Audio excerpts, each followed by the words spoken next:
राज्यातील शेतकऱ्यांसाठी एक मोठी आणि दिलासादायक बातमी समोर आली आहे। 2026-27 हंगामासाठी पीक कर्ज दरात मोठी वाढ जाहीर करण्यात आली असून यामुळे वाढत्या खर्चामुळे अडचणीत सापडलेल्या शेतकऱ्यांना मोठा आर्थिक आधार मिळणार आहे। राज्यस्तरीय तांत्रिक समितीच्या बैठकीत हा महत्त्वपूर्ण निर्णय घेण्यात आला। वाढते खतांचे दर, महागलेले बियाणे, मजुरीचा वाढलेला खर्च आणि इतर शेती खर्च लक्षात घेता कर्ज मर्यादा वाढवण्याचा निर्णय घेतला गेला आहे। विशेष म्हणजे जिल्हा मध्यवर्ती सहकारी बँकांना हे नवीन दर तात्काळ लागू करण्याच्या सूचना देण्यात आल्या आहेत। गेल्या वर्षाच्या तुलनेत बहुतांश पिकांच्या कर्ज मर्यादेत 10 ते 25% वाढ करण्यात आली आहे। त्यामुळे यंदा शेतकऱ्यांना शेतीसाठी जास्त भांडवल उपलब्ध होणार आहे।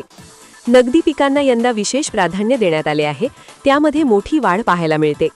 सोयाबीन पिकासाठी कर्ज मर्यादा 62,500 रुपयांवरून थेट 75,000 रुपयांपर्यंत नेण्यात आली आहे।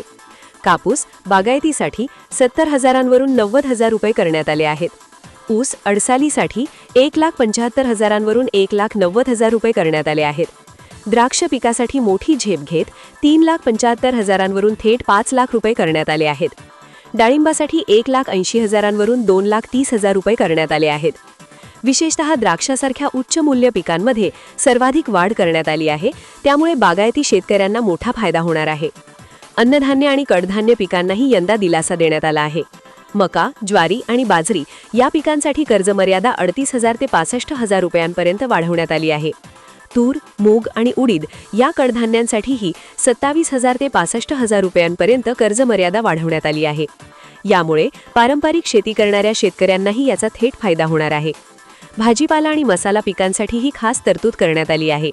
कांदा आणि टोमॅटो पिकांसाठी कर्ज मर्यादा 90,000 ते 1,25,000 रुपये करण्यात आली आहे।